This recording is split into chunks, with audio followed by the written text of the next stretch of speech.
Hello, book lovers, English literature students, or people who are just really into Lord of the Rings. Today I'm going to cover a contentious issue, which is the series Rings of Power Tolkien, in the spirit of Tolkien? And the idea for this video came about when there was, as there often is, a post online about Rings of Power, and I responded that it had deviated somewhat from Tolkien, and someone replied angrily, "If you're really a true book nerd, you should know that this is Tolkien." Well, I'm not a nerd, I'm an academic, which kind of means I'm even nerdier than nerd. But academics are meant to look at the facts before making a decision and just have a hypothesis, but be willing to have that hypothesis disproven.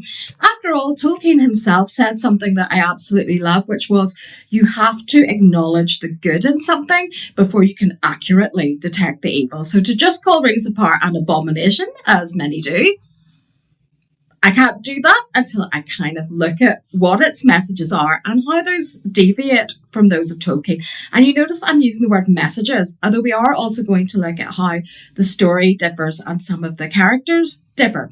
Now, arguably, if you're making a TV show, you can't take some very complicated books and put them on the screen like absolutely verbatim. It just wouldn't work. And some of the language that Tolkien uses is deliberately archaic.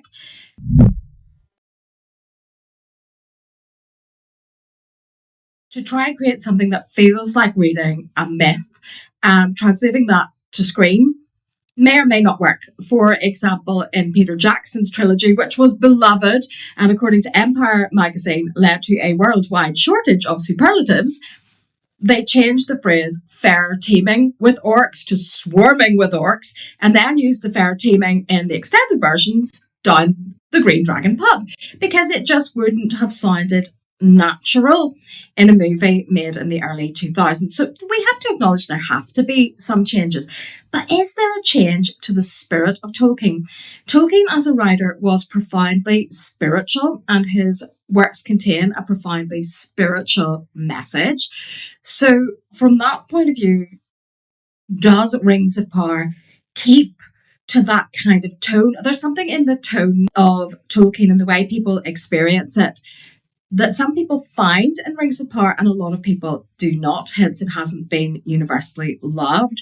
But Tolkien had so many influences as a writer, and there's so much in there that whatever hooks you personally into Tolkien may or may not be found in Rings of Power, depending on what angle you're coming from, and we're going to have a little bit of a look at that in this video. The other thing that I would say, while Rings of Power is called Lord of the Rings, Rings of Power, because it seems to principally be based on the appendices to the Lord of the Rings.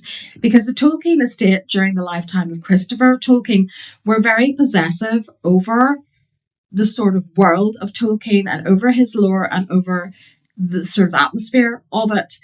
Christopher Tolkien famously didn't like Peter Jackson's movies, which he said eviscerated the books, and were slightly possessive. Now that it's passed into the hands of the younger Tolkiens, Peter Jackson's got his hands in some more stories. But in essence, because of legal reasons with the Tolkien estate, the team behind Rings of Power couldn't fully use the Silmarillion, for example. So there were some reasons they had to do what they had to do. So without further ado, let's look at why Rings of Power is Tolkien and why it is not.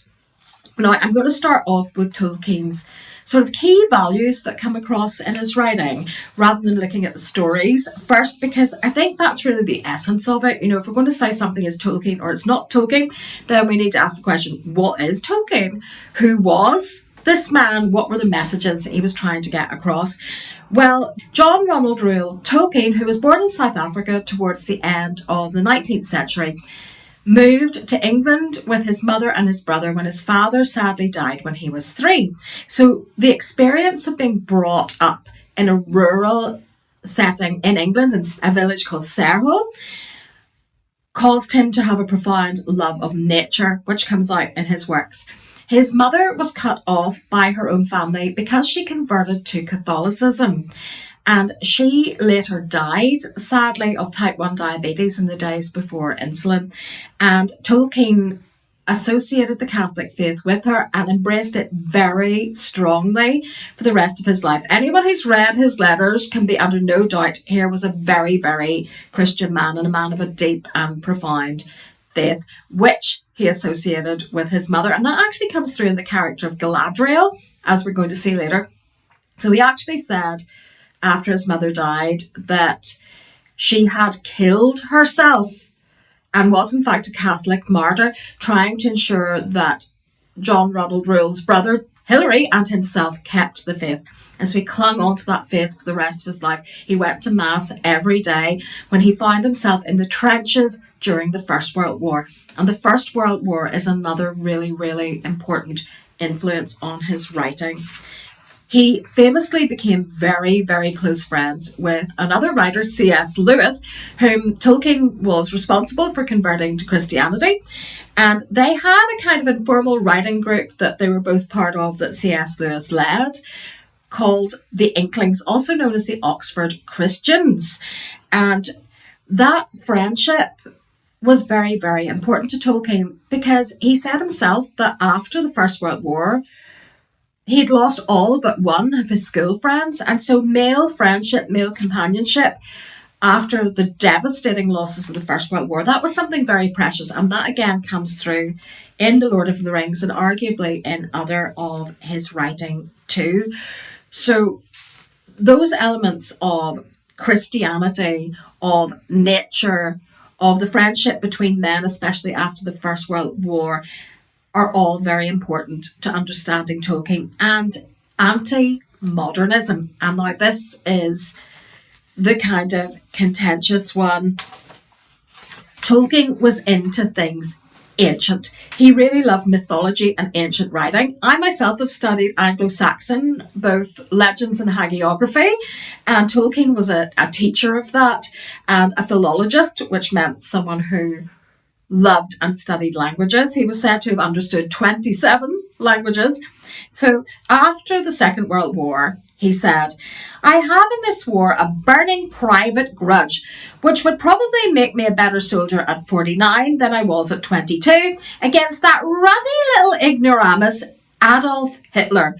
For the odd thing about demonic inspiration and impetus is that it in no way enhances the purely intellectual stature. It chiefly affects the mere will, ruining, perverting, misapplying, and making forever accursed that noble northern spirit, a supreme contribution to Europe, which I have ever loved and tried to present in its true light." So he saw himself as reclaiming Northern European mythology from the Nazis and trying to stop it from being something evil. And I would argue that he was quite successful in that. Recently, Andy Serkis got into a bit of trouble for arguing that that meant that in casting his new Hunt for Gollum movie, that the characters really should be white because it's all about Northern mythology. Now, arguably, Tolkien was very much pluralist. There is one ring, there is one Dark Lord, and that's a bad thing. Whereas there's a Fellowship of Nine, and it's all very much about bringing races together. And the idea that every nation, tribe, and tongue under God really coming out there. So I would argue that sort of multiculturalism is Tolkien, but modernism very much not so. Colin Duries, in his book J.R.R. Tolkien and C.S. Lewis, The Story of Their Friendship, remarked that Lewis and Tolkien increasingly saw themselves as against the modern spirit, against modernism, both as a literary movement and more deeply as an intellectual stance. They shared a mission against the zeitgeist. So in C.S. Lewis's Cosmic Trilogy, the figure of Elwyn Ransom, Elwyn meaning elf lover, who is a Cambridge philologist, is obviously based on the Oxford philologist that was Tolkien. And he represents spirituality, longevity, whereas the baddies in that book are all about mere biological survival. If you think of the absolute extremes of the modernism we live with today, where things like science are useful because they keep us alive, but the arts are being denigrated because they're just fluff. And all that is important is the moment and biological survival, and that which is tangible and that which is spiritual is seen as spurious and something that will lead you into folly. That was the way of thinking that Tolkien couldn't stand. And arguably there is a strong streak of modernism in Rings of Power. Even if you look at the characters of the faithful in Numenor, who in Tolkien's works are the good guys, they are faithful, and to be faithful is a good thing. But religious characters treated with a slight suspicion. But of course, we've only just got to the end of season 2. Season 3 hasn't been released yet as I record this, so that could be ameliorated. But you do see a streak of modernism, and that is not Tolkien. But in the sort of medieval-esque visual of the show, and that idea of trying to preserve the ancient and northern mythology, arguably that is Tolkien. The visual of it is beautiful. I personally love the score. What doesn't do it for me in preserving the anti-modernism in the sense of myth is to be honest, the dialogue at moments where it sounds like it's Tolkien, but it isn't really. There was something about dogs and moons at one point where I just cringed and hid behind my cushion. I think that Peter Jackson's team, with Philippa Boyens and Fran Walsh, did a better job at translating the archaic language onto screen and still preserving the grandeur and the emotional impact, and perhaps some of the dialogue in Rings of Power, not quite so much. But that's just my view. So kind of looking at the main themes of Tolkien there, you may agree with me or disagree with me on how well they're portrayed. I think the whole nature thing and how industrialization is bad and nature is good, we see that in Lord of the Rings. Saruman has a mind of metal and wheels, whereas the elves living in trees more represent nature, and I think that comes across in the visual of Rings of Power. The dwarves, because they like to mess with nature and to mine and to be a bit more industrialized, are more on the cusp of being tempted by the power of the rings. The elves are still very attached to nature. That idea of nature, I think, does come across. The Christianity side, well, let's look at the way the show and Tolkien depicted the fall of Numenor to talk about that. Now, Tolkien himself referred to Numenor as his Atlantis myth. There's also parallels there to the biblical Noah and the idea that mankind was at that point so evil that God said, I'll just pick the good ones and start again. So in Tolkien's story, where you have the faithful fleeing before Numenor is basically submerged, you get sort of echoes of that. And if we think of the trees in Aman, Telperion and Laurelin as being the tree of life and the tree of the knowledge of good and evil, there is an Eden myth there, definitely. And that Eden myth in the Silmarillion is called the Ban of the Valar, where basically the men of Numenor are not allowed to sail to Aman. They can't go to the Undying Lands. In other words, they can't enter heaven, the spiritual realms. They're not allowed to sail west of where they are. But under their king Ar-Pharazôn, who we haven't met yet in Rings of Power, but it looks like we're going to, they really test the limits of that. So the show hasn't gone in that very biblical direction. I'm not entirely sure why they've changed the story to the extent that they have. There's some elements of what Tolkien wrote in there, and there's some elements that are completely different. But let's look at Tolkien's story. So from the so-called Tale of Years, which is Appendix B of Lord of the Rings, and it talks about the fall of Numenor. And you can also get a book called The Fall of Numenor, which I myself own, which brings together all Tolkien's writings on Numenor. It's one of his most well-developed myths, because let's face it, he did tend to start things and then sometimes not finish them. So, people have to compile his writings from all over the place and try and make what they can out of them. So in Tolkien's writings, as in the Tale of Years and the Silmarillion, the fall of Numenor is a punishment from Iluvatar or Eru, who is basically the equivalent in Tolkien of the Judeo-Christian God. Yes, there are the Valar. They are gods or like archangels. They're very, very important in the strata of things. But there is one God in charge of everything, and that is Iluvatar. And The Númenóreans have had this sort of limitation put on them by Iluvatar, saying, and Vatar, father, from all sorts of languages, you can get the sort of Christian overtones. We've talked about this ban of the Valar, and that, they were not to break this command or there would be a punishment, just as when Adam and Eve ate the fruit of the tree, they were banned. There was a repercussion for trying to seek spiritual knowledge they weren't meant to have. And that's what the Númenóreans end up doing for their own ends. They want to stretch the boundaries of what has been allotted to them. So they're not to sail west from their own island, but our Pharazôn comes along. Now, the rightful queen was Miriel, and there is a Miriel character in Rings of Power, or Tar Miriel, in other words, Queen Miriel, and she is the rightful queen of Númenor. But her cousin, our Pharazôn, forces her into marriage and seizes her throat. We haven't seen that yet on screen. Looks like it could happen. The Númenóreans joined the elves in battling Sauron around this time, and some of them pretty much oppressed the men of Middle-earth. They were too open about their envy of the elves' immortality, when actually their ability to die and pass on from the spheres of the world is a gift, not a bad thing. It was a gift given to them by Iluvatar. So they begin to openly speak of defying the ban. And they want to see the Undying Lands. The Valar, who are beneath Iluvatar, who are important gods to be served, send emissaries to Númenor to remind them that dying is a gift, not a punishment, that they aren't stuck on Earth for the whole of eternity. But they don't seem to really get it. At that point, the population then splits into two factions. The King's men want to defy the ban, and the faithful wanted to maintain friendship with the elves and loyalty to the Valar. So they don't want to break that status quo. Sauron was captured by the Númenóreans in battle, and being a charming creature able to change shape at that point and take on pleasing shapes like Lucifer in the Bible, who is an angel of light, he charms his way into becoming the king's advisor.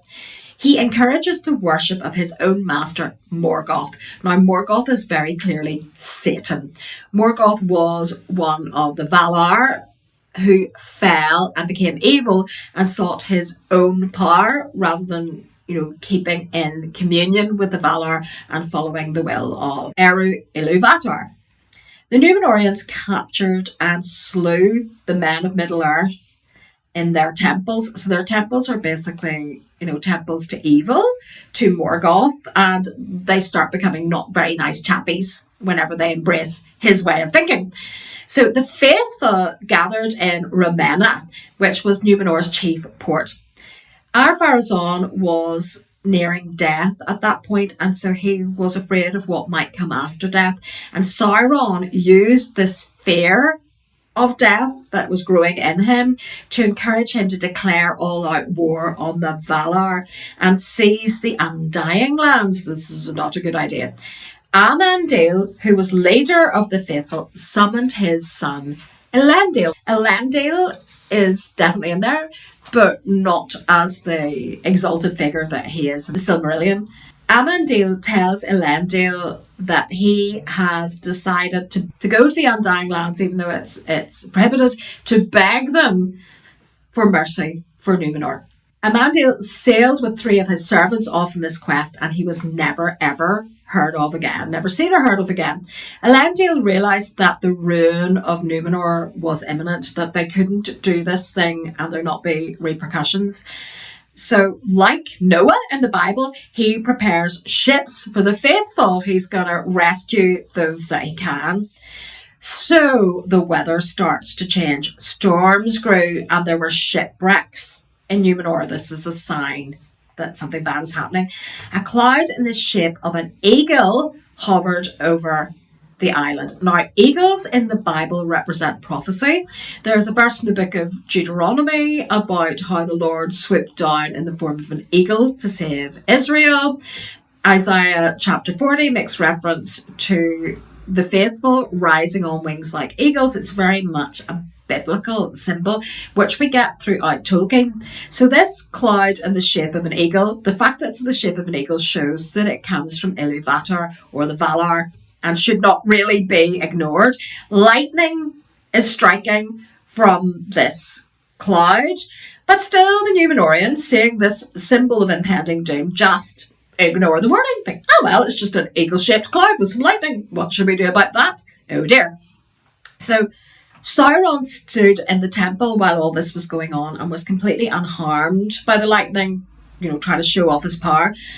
So Ar-Pharazôn departed with his fleet for Aman, for the Blessed Realm, the thing that he was not meant to do. But Sauron, interestingly, does not go with him. He knows it can't end well. The Valar were worried when the men landed because they thought they're going to cause havoc here. They're not meant to be here. They were actually forbidden to use force against the men of Númenor, though, because men are the children of Iluvatar, and the Valar cannot act with force against Iluvatar's children. So Manwë, who was Lord of the Valar, and we haven't had any of the Valar or Iluvatar or anything like that referred to in Rings of Power, which really takes out a very important aspect of the story. But anyway, Manwë calls on Iluvatar, and a great chasm opens in the sea between Númenor and Aman, swallowing Ar-Pharazôn's fleet. Ar-Pharazôn and his men on shore are buried beneath fallen hills, and that place becomes known as the Caves of the Forgotten. And because they can't die because they're in the Undying Lands, where the elves go at the end of the Lord of the Rings, and Frodo as well, and Bilbo, and Gandalf. So they are going to be left there until the last battle, which is like the apocalypse in the book of Revelation, and it sounds pure C.S. Lewis, doesn't it, the last battle? So we can tell this is Inklings kind of stuff. There's a biblical precedent for this. So at the same time, Númenor, the island, was submerged in waves. We haven't seen that on screen yet. I'm assuming that is coming. And it sank into the depths, with many of its inhabitants still on it. So that is the end of Númenor.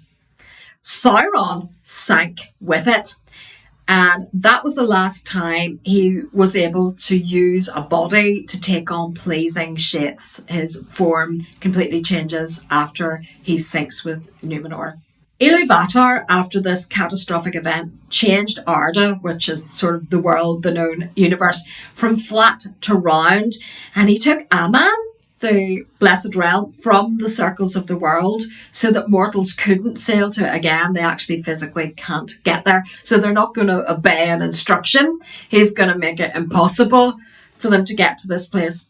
Elendil, with his sons Isildur and Anarion, whom we have seen in the TV show, landed in Middle-earth with the remnant of the faithful. There's a line in Lord of the Rings, the blood of Númenor is almost spent. They did continue to produce a bloodline, and we know that Aragorn is part of that bloodline. Now, the reason why Elrond takes in Aragorn is Elrond is the half-elven.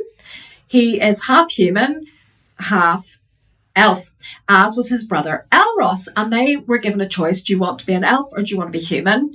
And Elrond chose to be an elf, and Elros chose to be human, and began the community of Númenor, which is why Aragorn is taken as a child to Elrond's house, because they are related. He is a descendant of Elrond's brother.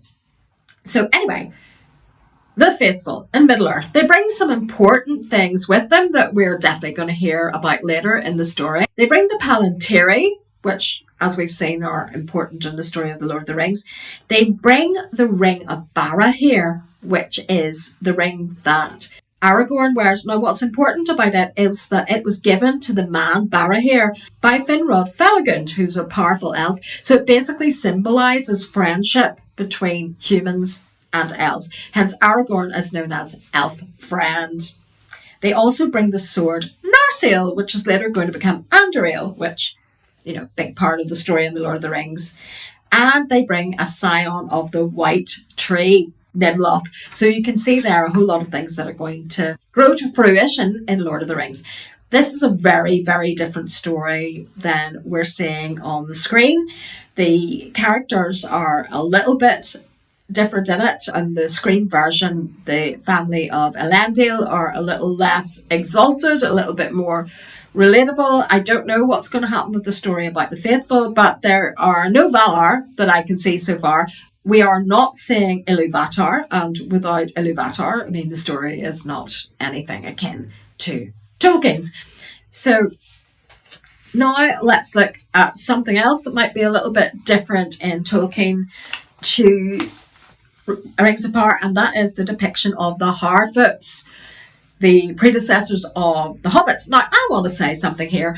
There was so much when Rings of Power came out about, blowing out racial prejudices, and yet these creatures who eat slugs and are completely primitive and aren't very bright all have Irish accents. Now, I watched the very first episode of Rings of Power in a room full of Irish people. As you can imagine, hearing my accent, we did not like that.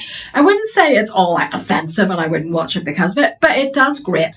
I mean, I lived in England at one point, and I remember one day someone said something to me along the lines of, "Oh, my brain is a bit Irish today." In other words, I'm not thinking straight. And, that comes from colonialism, and it comes from some of the propaganda that the English put out way back a few centuries ago when they walked into this place. And it is, quite frankly, not very nice. So I'm sorry that they decided to go that direction. There is nothing that Tolkien that links the Hobbits or the Halflings or the Harfoots with the Irish. There's a lot that makes the Shire distinctly English, and I think the English should be proud of that. The Shire is a lovely place, worth fighting for. They have their little quirks, but don't we all? So, making the Harfoots Irish, although it did give them some beautiful music to sing. So, I hear they're not going to be in season 3 of Rings of Power, so they seem to have been written out, but I don't know what will happen in future seasons. So basically, even the fact that the Shire is called the Shire, well, that's a pretty English word. It's a pretty specifically English word. In a letter to Arthur Ransom, Tolkien stated that hobbits had been related to men. They were almost like little men. And that would actually number them amongst the younger children of Iluvatar. So basically, the children of Iluvatar are blessed and under his protection. And so they're spiritually special. Like men, they had the so-called gift of men, which meant that they could pass beyond Arda when they die. They aren't confined to the world. And that is seen in Tolkien to be a gift. Mortality is a good thing. It's like part of the tragedy of the elves that they are immortal and that they have to fight what Galadriel calls the long defeat. In The Peoples of Middle-earth, chapter 10 of Dwarves and Men, it suggested that the hobbits had a savage or, pretty primitive ancestry, unlike the elves who are created by Iluvatar as his firstborn children on Ar. From the off, they are wise and angelic and beautiful, but the hobbits as a people have more of an evolution, if you like. So in the Third Age, the time of the Lord of the Rings, they lived in the Vale of Anduin between Mirkwood and the Misty Mountain. The descendants of the Northmen, who become the Rohirrim, had legends of Hol Bitlan, which means hole builders. So the language of the Hobbits and Rohirrim were related. And let's face it, the language of the Rohirrim is Anglo-Saxon. So Meriadoc Brandybuck, our beloved Mary, even wrote a book called Old Words and Names in the Shire, based on the idea that the language of the Rohirrim and of hobbits is related. So basically that tells us the hobbits are men. In the early Third Age, remember Rings of Power is meant to be taking place in the Second Age, so it's a bit of an anachronism, but at that point, disturbed by the shadow rising in Dol Guldur, which was Sauron, the sort of evil rising, they could sense that. And so they began what was known as their wandering days. So the idea of them being itinerant, that does come from Tolkien. And this saw them drift towards what would become their eventual home in the Shire. Gollum was descended from a branch of these people called the Sturs, who actually returned to the river and never drifted towards the Shire, but is sort of distantly related to a hobbit. Bree was actually originally a hobbit village, but when the hobbits found their way across the River Brandywine into what is now the Shire, they abandoned those dwellings. And so in the Third Age, year 1601, the brothers Marcho and Blanco Fallowhide, they were the ones that crossed the Brandywine and settled, and large numbers of hobbits followed them. And their previous homes, as I mentioned, were depopulated, and that is when the Shire began. So you can see there's some differences there with Tolkien. Basically, the timeline is radically different. But the idea of Gandalf being friends with the Hobbit, obviously, that does come from Tolkien. And the fact they were itinerant does come from Tolkien. But they seem to have just sort of abandoned that storyline. I don't know what will happen with that in the future.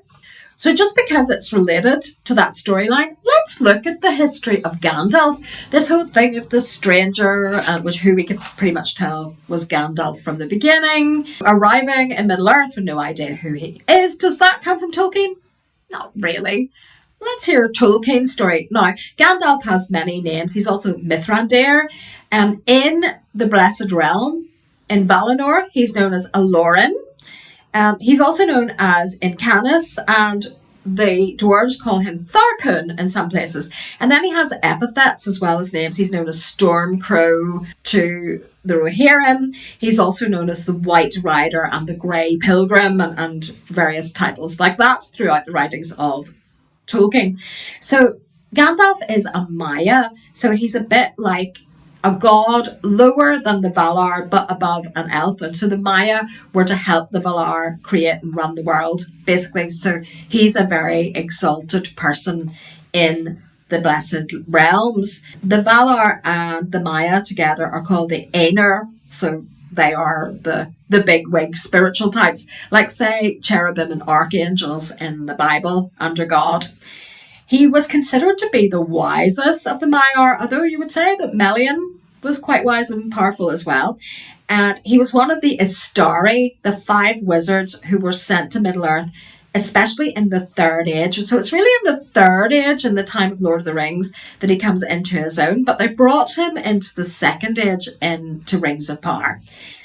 So he was created by Iluvatar, so he was actually formed by God. He did not have parents. And this was before the music of the Aenir, and that was the song that created Ea, the world, when the Valar sang the world was created, which is a really beautiful story, and it's sort of akin to the Song of Aslan in C.S. Lewis's writing. Basically, Gandalf has existed since before the beginning of the material universe, and that's where Peter Jackson actually made a bit of a difference, where he's only like 900 odd years old in the movie versions of The Lord of the Rings. He was a counsellor to Ermo, who was the Vala who represented dreams and visions and was in charge of sort of that spiritual communication with men. So he was sent to guard the elves from Morgoth's forces before their great march from their birthplace, whenever they went to the Blessed Realm in the first place after they had been created. So he was friends with the elves from the moment that elves existed. We don't know if he went with the elves, though, on this march. He liked to actually take on the form of an elf and walk amongst them in his youth, and he was generally unnoticed. He passed himself as an elf. He learned patience and understanding from the Valier, which means a female member of the Valar, Nienna, and he tried to lift the spirits of the children of Iluvatar when they were in despair. So he's sent to raise people's spirits, even though he's a grumpy, cantankerous soul by the time we meet him. In the Second Age, which is when Rings of Power is set, he is known to have conversed with Galadriel, but there's no record of what they actually talked about. But they obviously had an ongoing, if not friendship, that they were acquaintances from way back.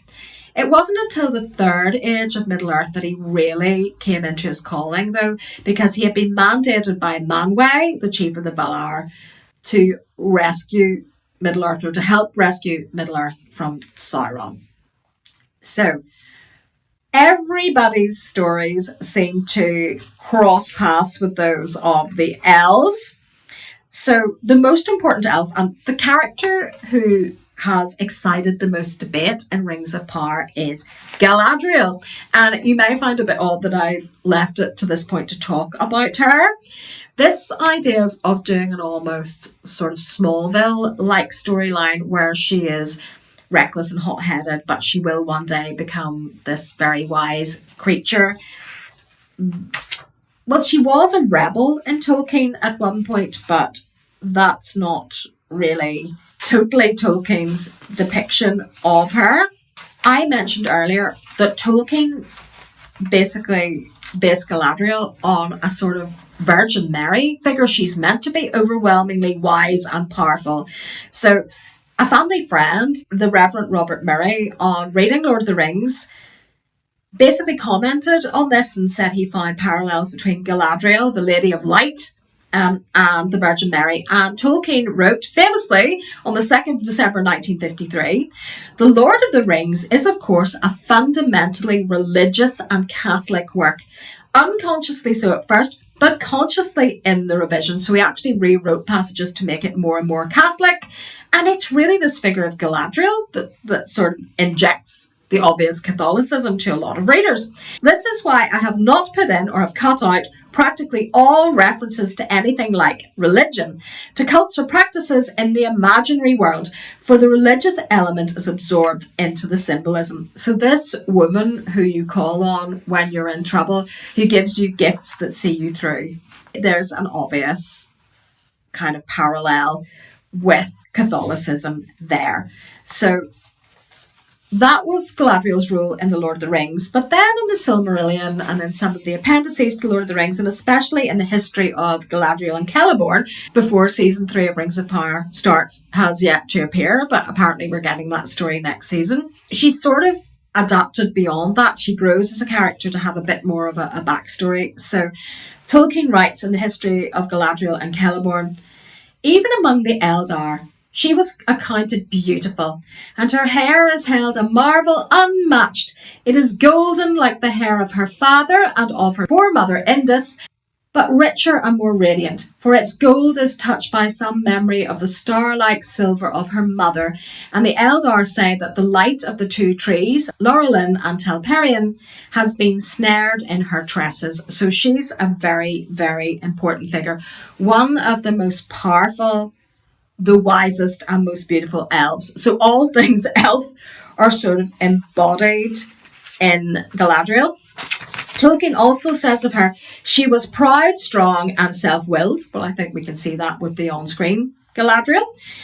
As were all the descendants of Finwë save Finarfin. And like her brother Finrod, of all her kin the nearest to her heart, she had dreams of far lands and dominions that might be her own to order as she would without tutelage. So she wants to be a leader. She wants to be in charge. I think we're seeing that. Yet deeper still, there dwelt in her the noble and generous spirit of the Vanyar, and a reverence for the Valar that she could not forget. From her earliest years, she had a marvellous gift of insight into the minds of others, but judged them with mercy and understanding.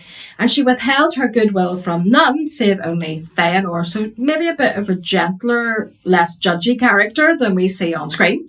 In him, Fëanor, she perceived a darkness that she hated and feared, though she did not perceive that the shadow of the same evil had fallen upon the minds of all the Noldor and upon her own. So she's not completely saintly and perfect. She actually rebels, although later she's forgiven. So this is the story of Galadriel as it's found in Tolkien across several texts: Lord of the Rings, the Silmarillion, Unfinished Tales, and the history of Galadriel and Celeborn. So she is a royal elf of both the Noldor and the Teleri, two different peoples of the elves. She's the grandchild of King Finwë of the Noldor and King Olwë of the Teleri. She's a member of the royal house of Finwë and a daughter of Finarfin and Eärwen, daughter of Olwë of the Teleri. So that makes her a relative of Luthien, as in the tale of Beren and Luthien, because Thingol, Luthien's father, is her grandfather's brother. It's hard, I know. We draw little diagrams in our heads to remember these things. Now, she had 3 elder brothers who actually all end up dying. The death of one of her brothers was obviously a big factor in the first season of Rings of Power. So there's Finrod Felagund, Angrod, and Aenor.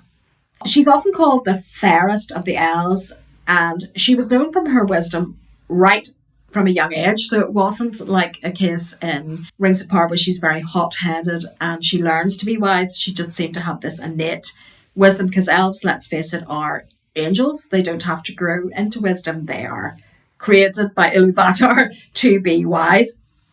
She could basically read minds, but she judged fairly when she worked out what people were thinking. One of the oldest stories about Galadriel appears in the song cycle The Road Goes Ever On, published in 1967 by Tolkien and the composer Donald Swann, which you can buy the sheet music or listen to the recordings. This sees her as a leader of the Noldor's rebellion against the Valar, although she revered the Valar and she was later forgiven. And that's a theme repeated in the Silmarillion. Now, Tolkien viewed the Silmarillion as his magnum opus, although unfortunately he didn't get to finish it. He died before it was complete, and it was edited by Christopher Tolkien. Now, she doesn't follow the wicked Feanor and his sons down the destructive path of the creation of the Silmarils. That doesn't happen. In Middle-earth, in the First Age, she lived with her brother Finrod Felagund in Beleriand, and also at the court of Thingol, the father of Luthien, and of Melian, who was a Maiar, very, very wise. And she was great mates with Melian, and that was in Doriath. And Thingol was the High King of the Sindar, another branch of the elves, and again, mostly famous for being the father of Luthien. In the Second Age, she was married to Celeborn and moved to Lindon. So we haven't seen this marriage to Celeborn yet. It's kind of a big part of Galadriel's story, but it's yet to appear on screen. She's sort of been romantically paired to both Anatar and maybe Elrond, who actually ended up her son-in-law. In Tolkien, he married her daughter Celebrian. Now, they were rulers of a band of elves, but they were under the ultimate high kingship of Gil-galad. They moved to Lake Nanuial and became Lord and Lady of all the elves of Eriador. Now, Galadriel had always wanted to be a ruler, so it's starting to happen here. They then moved to and created the realm of Eregion. Eventually, they settled near the Anduin at a place called Lothlorien, and that's where we meet Galadriel in The Lord of the Rings. As I mentioned, they had a daughter, Celebrian, who married Elrond and was the mother of Arwen. So Arwen is Galadriel's granddaughter. When the Rings of Power were forged, Galadriel mistrusted Anatar. So all this about she kind of took a while to come round to him. No, because she could read minds, so that was not going to happen. She mistrusted him right from the off. He had taught the Ring Lord to Celebrimbor. Yes, that happens in the TV show too. Celebrimbor rebelled against Galadriel's authority and seized Eregion. She departed to Lothlorien with Celeborn at that point. She's not the warrior that we see on screen. That's not her role. She's much more a spiritual character than a fighter. Celeborn stayed in Eregion, refusing to pass through the dwarf kingdom of Moria to get to Lothlorien. He just wouldn't go through Dwarflands, oh dear, because the schism between the dwarves and the elves has started to happen at that point. Now, eventually Anatar was revealed as being Sauron in disguise, and Sauron attacks Eregion, and Celebrimbor at that point gives the Elven Ring Nenya to Galadriel. And that's the thing in Ring of Power that really cheesed me off. This idea that Galadriel just picked a Ring of Power up off the ground, that they just fell and 3 different elves picked them up. No, that's not Tolkien. There was a reason that that ring ended up in Galadriel's hands, because she was a safe person to wield it. She was already very wise very powerful and considered pure enough, even though she had rebelled in the past, to deal with it. So it sort of annoyed me, this idea that it just randomly fell in front of her. That was one change with the book that, was an abomination, in my humble opinion. Now, Celeborn and Elrond couldn't save Eregion from Sauron, and they escaped to Imladris, or Rivendell, and after the war, Celeborn and Galadriel were reunited. So a lot of this story might be yet to come on the screen, but I think it's fair to say the character of Galadriel in Rings of Power is not the Galadriel of Tolkien, I don't think. But, if you like that character and you're into that storyline, go for it. They're obviously aiming to basically make her more like Tolkien's Galadriel eventually in that kind of Smallville arc that I mentioned. Lastly, we have to look at the dwarves. And are the dwarves in Rings of Power different than Tolkien's dwarves? Well, in Tolkien you don't get very many dwarf women. I actually liked the whole idea of the women singing in the mines. That was kind of a nice little touch. It wasn't Tolkien, but it almost felt like it could be. There's some nice things they've done there, but there's some pretty major differences with Tolkien. If you're a Tolkien purist, I think it's fair to say. So the dwarves, strangely enough, are not children of Iluvatar. They weren't part of his plan. They were actually created by Aule, who was the smith amongst the Valar. So the problem with this was he wasn't actually allowed to create living beings, and Iluvatar told him off for this. He was reprimanded for it. So he raised his hammer to destroy the dwarves, and Iluvatar saved them and adopted them. So they are the adopted children of Iluvatar. They are also, because they were created by Aule the smith, they are skilled in smithery and in stonemasonry and in mining and in all things creation, but not the sort of industrialization that is represented by Saruman, which Tolkien so much hated. It's more they artistically and skillfully use the materials of the earth. Now, Aule created 7 fathers of the dwarves, and their descendants became the 7 different houses of dwarves. Now, one of these created fathers is Durin. So Durin actually didn't have a father. He was created directly by Aule, so we don't see that in Rings of Power. 6 of the 7 fathers of the dwarves were created with wives. Good to go, good to breed, except for Durin. So the fact that he's got a wife on the show, well, maybe he acquired one later, but, he was actually not paired with anyone in Tolkien. So the place where Durin lived would eventually become known as Khazad Dûm, and Khazad is the dwarf word for dwarf. Many dwarves moved to Khazad Dûm in the Second Age, and it became pretty prosperous, and that's the age that Rings of Power is set in. At this point, there was a close friendship between the elves and the dwarves, and we see that in Durin's friendship with Elrond in the TV show. The doors of Durin at Moria, the reason they have an elvish password is that they were actually created by both the elves and the dwarves to facilitate diplomacy between those two peoples. So the dwarves joined the elves in attempting to protect Eregion from Sauron during the war, and Anatar, or Sauron, gave the dwarves 7 rings of power. Now, in the number of rings given, we see how susceptible that race is to their power. Like the men who are the weakest and the most likely to fall to the rings are given 9. The dwarves are given 7, but unlike the men, they don't become wraiths, they don't become Nazgul, but it does amplify their greed, but also their ability to make money. So they become right little capitalists when they get these evil rings, basically. And we've yet to see if that pans out in Rings of Power. We do see this idea of trying to survive and challenge the power of the rings already taking place in the show. So, unfortunately, when they become greedy and they start digging too deep, they awaken the Balrog of Morgoth. So, and that is a story which I'm sure you know the eventual outcome of. So, from this video, I think we can see that Rings of Power is actually substantially different to Tolkien, but it has picked up some things quite well, and the fact that we're not the whole way through the story on screen means we don't really know what's going to happen next. If you like it, enjoy the next season. I personally don't particularly like it, but I will admit there are some elements, especially the score and the visual of it, that are very well done. And we're only 2 seasons through. Maybe it will get better. I would ask you, if you're going to comment on this video, let's do it in a nice way. There's some really overblown language about Rings of Power. I mean, it does not make you, like, words like hater. I mean, it does not make you sort of morally bankrupt if you happen not to like a TV show. Neither does it make you a fool if you do like it. You know, people are entitled to like and dislike what they like and dislike. All I'm attempting to do in this video is point out that there's a different story in Tolkien than has currently, at this point, appeared on Rings of Power.